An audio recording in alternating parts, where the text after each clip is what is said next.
কেউ বৈধ অবৈধ গর্ভ ধারণ করে, কেউ আবার গর্ভে তার সন্তান হত্যা করে, কেউ আবার গর্ভে তার সন্তান হত্যা করে, কেউ জন্ম দিয়ে দেয় রাস্তাঘাট ফেলে, হাসরে বিচারে ধরবে খোদা তোরে, হাসরে বিচারে ধরবে খোদা তোরে। আজকে দুনিয়ার বুকে আমি আরাবুল ইসলাম আমার এলাকায় গজল করে রাত্রে ফিরছে, রাত 12টা বাজে, তখন একটা রাস্তার ধারে একটা বাচ্চা পড়ে আছে, একটা ছোট শিশু বাচ্চা পড়ে আছে। সেই বাচ্চাটা কাঁদতে পারছে না, 2-1 দিন বয়স হবে, ঠকঠক করে কাঁপছে ঠান্ডায় আগের বছরে। তারপরে আমি এই গজলটা লেখা ধরলাম, আমার কবিকে বললাম কেন এই কাজগুলো কেন হবে। আমার কিছু কিছু মায়ের আছে, কিছু কিছু ভাইয়ের আছে, স্ত্রীকে বলে এদিকে 4টে মেয়ে হয়েছে বলে আবার একটা গর্ভে এসেছে, ওটাকে কি করবে, হত্যা করে দাও, ওটাকে নষ্ট করে দাও, ওই সন্তান কালকে আমাদের ময়দানে কি বলবে।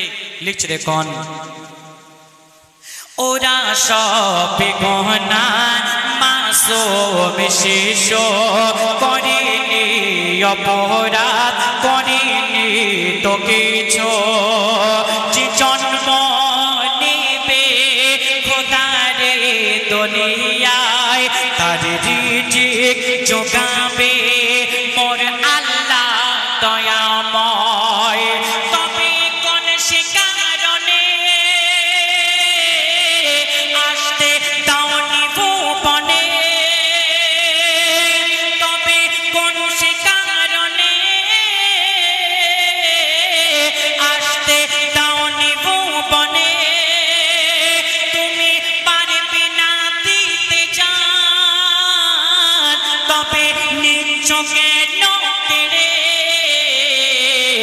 এর জবাব নেবে তোর আখিরের বিচারে, এর জবাব নেবে তোর আখিরের বিচারে, কি জবাব দেবে গো বলো খোদার দ্বারে, কি জবাব দেবে গো বলো খোদার দ্বারে। আজকে আমার গ্রামে নিজের চোখে দেখা 3টে মেয়ে, আর একটা মেয়ে হয়েছে বলে একটা আত্মীয়কে দিয়ে দিয়েছে। কেন হবে এগুলো? ভাতের ভয়তে আমরা ওকে খাইয়ে মানুষ করতে পারবো না। কেন? আজকে দেখবেন কোন একটা মায়ের গর্ভে 6 মাস 7 মাস যখন বয়স থাকে একটা বাচ্চার হাত হয়ে যায়, পা হয়ে যায়, আর মেশিনে ফেলে দেখে বাচ্চা পেটে কি আছে, ডাক্তারখানায় গিয়ে দেখে পেটে আবার একটা মেয়ে, এদিকে 4টে মেয়ে হয়ে গেছে। ডাক্তারের সাথে কথা বলে ওই বাচ্চাকে নষ্ট করে দেয়। কিভাবে? ওই বাচ্চাকে আগে ইঞ্জেকশন দিয়ে মেরে দেওয়া হয়, তারপরে হাত কেটে, পা কেটে, মাথা কেটে টুকরো টুকরো করে বার করা হয়। কি দোষ করেছিল ওই বাচ্চারা? মন দিয়ে শুনবেন আমার মা বোনেরা, সকলেই শেষ কথায় বলছে দেখুন, ওই বাচ্চা কালকে আমাদের মাঠে এসে কি বলবে। আর আমার এই ক্যামেরাম্যান ভাই যেটা ড্রোন চলছে, একভাবে এক জায়গায় রাখবেন দয়া করে, নাতে বন্ধ করে দেন। তো দেখুন লিখছে দেখুন, সেই সন্তান কিয়ামতের মাঠে কি বলবে।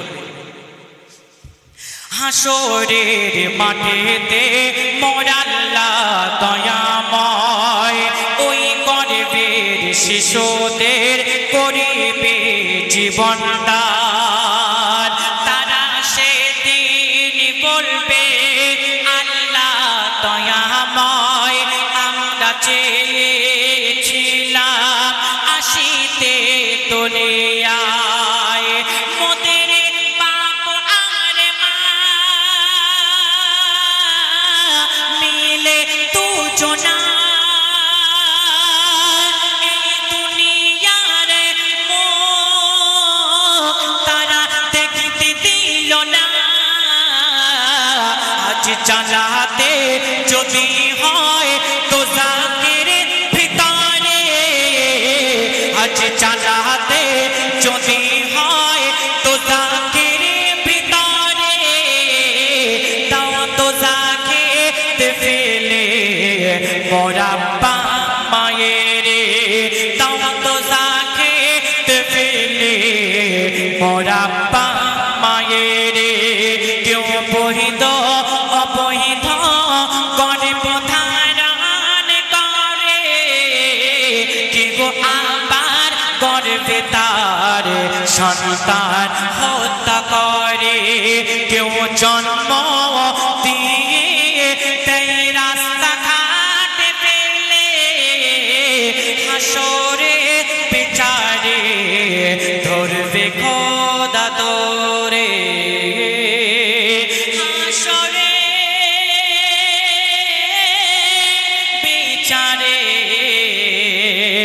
ধরবে খোদা তোরে।